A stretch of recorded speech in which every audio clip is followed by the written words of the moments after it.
বন্ধুরা, তোমরা কেমন আছো? আশা করি তোমরা সবাই ভালো আছো। আজকে তোমাদের জন্য কোনো ইমোজি ধাঁধা নয়, আজকে তোমাদের সামনে একটি গল্পের পরিচয় করাবো। গল্পটির নাম হচ্ছে মা ও বউয়ের লড়াই। গ্রামটির নাম ছিল শ্যামপুকুর। সেই গ্রামে বাস করত এক দজ্জাল মহিলা ও তার ছেলে। ছেলেটি কোনোদিন কোনো কিছু করে উঠতে পারলো না।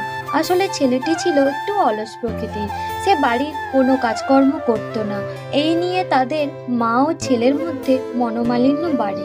এদিকে ছেলের বয়স বাড়ছে, কিন্তু ছেলেটিকে কোথাও বিয়ে করানো যাচ্ছিল না। ছেলেটি তার মায়ের কথার ওপর ভয়ও করত। কোনো রকম সে একটা কাজ জোগাড় করলো। কিছুদিন যাওয়ার পর একদিন এক সম্বন্ধ আসে ও তারপর তার কোনো রকম করে বিয়েটা হয়ে যায়। বিয়ে হয়ে যাওয়ার পরও সংসারে সমস্যার শেষ নেই।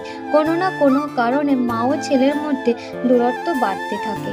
দূরত্ব বাড়তে থাকলে আর কি হবে, ছেলেটি তার মাকে ভয়ও করতো খুবই।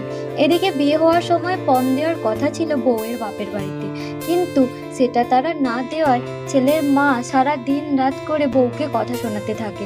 বউ তো প্রথম এসেছে শ্বশুর বাড়িতে, সবাইকে আপন করে নিতে চাইছে, শাশুড়িকে নিজের মায়ের মতো করে নিতে চাইছে, কিন্তু শাশুড়ির কথাবার্তা ব্যবহার সব কিছু তাকে কষ্ট দিচ্ছে। এইভাবে বেশ কয়েক মাস কাটলো, তাও বউয়ের ওপর থেকে অত্যাচার কমলো না। সে যা কিছু করে, যা কিছু বলে না কেন, সব কিছু নাকি ভুল হয়।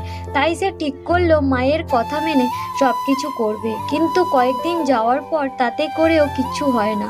একদিন ভোর হতে না হতে বউ তার স্বামীর কাছে আবদার করে বলে, বাপের বাড়ি যাব পিঠে করে নিয়ে, তুমি আমাদের বাড়ির নারকেল গাছ থেকে কয়েকটা নারকেল ও ডাব নামিয়ে দিয়ে দাও না। তাই শুনে তার স্বামী যেই না গাছটাতে উঠেছে, অমনি তার মা ছুটে এসে বলে, কে রে তুই, নারকেল গাছে উঠিস? এসে দেখে তার ছেলে। বলে, নারকেল কি হবে তোর? তখন তার ছেলে বলতে লাগে, বউ বাপের বাড়ি যাবে, পিঠে করে নিয়ে যাবে। তাই তো আমি। এই কথা শুনে ছেলের মা বউকে বলে, তোর বাপের বাড়ি থেকে কি এসেছে কখনো যে তুই পিঠে করে নিয়ে যাবি?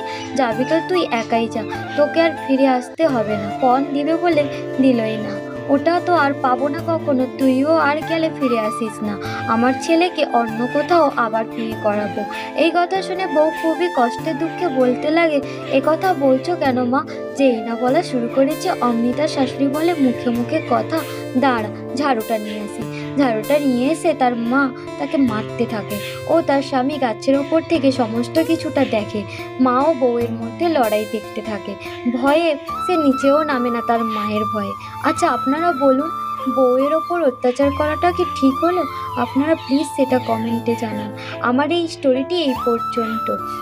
এই স্টোরিটি কেমন লাগলো তোমরা প্লিজ কমেন্টে জানিও। আর আমার এই ছোট্ট চ্যানেলটিকে লাইক ও সাবস্ক্রাইব